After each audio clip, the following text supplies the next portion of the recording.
Mpendwa msikilizaji wa kipindi cha kupendwa cha Kesha la Asubuhi, Baba yetu anajali. Baki nasi, fungua moyo wako. Usisahau kusubscribe na kusambaza kwa wengine. Mungu akubariki. Nena Roho ni Yesu, nena kwa upole, sema kwangu kwa pendo, huachwi upweke. Fungua moyo wangu nisikie mara, jaza Roho na sifa zako Bwana. Kila siku nene vile kwa upole,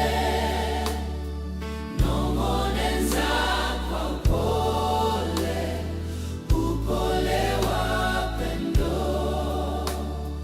Daima utashinda, uhuru ni wako. Nisikie maneno, huachwi upweke. Karibu katika Kesha la Asubuhi la Aprili 5. Somo lisemalo kumpenda Yesu. Hebu na tuombe. Asante Baba wa mbinguni kwa siku nyingine uliotupatia. Tunapoenda kutafakari maneno yako, tunaomba uwe pamoja nasi. Tunaomba yote kwa jina la mwanao mpendwa Yesu Kristo, amina. Maana ilitupasa sisi tuwe na kuhani mkuu wa namna hii, aliye mtakatifu, asiyekuwa na uovu, asiyekuwa na waa lolote, aliyetengwa na wakosaji, aliyekuwa juu kuliko mbingu. Waebrania 7:26. Tabia ya Yesu ilikuwa yenye uzuri usio kifani, ikikumbatia mambo yote yaliyo safi, ya kweli, ya kupendeza na yenye sifa njema. Hatujui juu yake kutembelea karamu ya anasa au ukumbi wa densi na bado kubaki kuwa mkamilifu wa neema na mwenendo wa heshima. Kristo hakuwa limbukeni. Alitofautishwa kwa uweza mkubwa wa ujuzi aliokuwa nao hata asubuhi ya maisha yake. Maisha yake ya ujana hayakupotezwa katika uvivu, wala kupotezwa katika kutafuta anasa za kidunia, ubinafsi au kufujwa katika vitu visivyo na faida. Hakuna saa katika maisha yake ya utotoni hata utu uzima zilizotumiwa vibaya, wala zilizofujwa. Yesu hakuwa na dhambi na hakuwa na hofu ya matokeo ya dhambi. Akiwa na upekee huu, hali yake ilikuwa yenu. Hamna dhiki ambayo haikumzonga kwa uzito sawa juu yake, wala huzuni ambayo moyo wake haukuipitia. Hisia zake zingeumizwa na kwa upuuziaji, kwa kutokujali kwa wanaokiri kuwa marafiki, kwa urahisi kama wa kwenu. Je, njia yako imejaa miiba? Ilikuwa hivyo kwa njia ya Kristo mara 10 zaidi. Je, umesononeshwa? Vivyo na yeye. Kwa kweli, Yesu anastahili sana kuwa mfano. Maandiko yaliyovuviwa yanasema hivi juu yake: naye Yesu akaongezeka katika hekima na kimo, akimpendeza Mungu na wanadamu. Luka 2:52.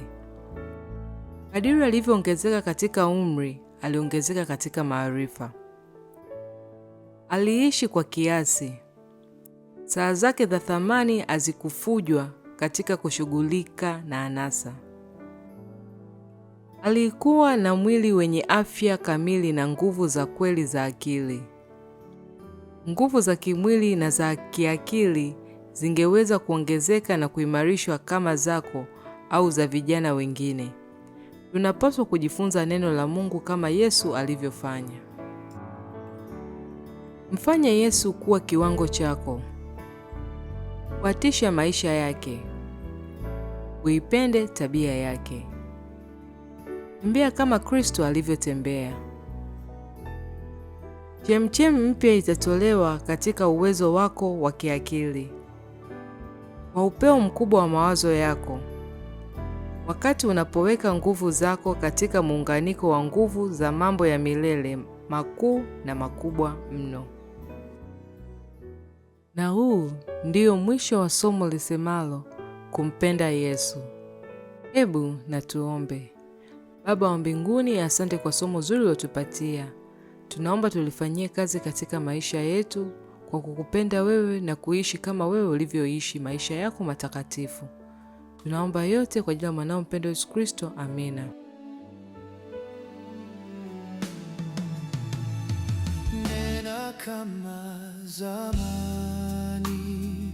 ulipoitoa sheria takatifu, niweke pia nipate kutukuza wewe Mungu wangu, mapenzi yako tena daima kusifu. Kila siku nene vile kwa upole, nong'oneza kwa upole, upole wa pendo. Daima utashinda, uhuru ni wako. Nisikie maneno, huachwi upweke. Kila siku nene vile kwa upole, nong'oneza kwa upole, upole wa pendo. Daima utashinda, uhuru ni wako. Nisikie maneno, huachwi upweke. Kila siku nene vile kwa upole, Nong'oneza kwa upole, upole wa pendo. daima utashinda, uhuru ni wako. Nisikie maneno, huachwi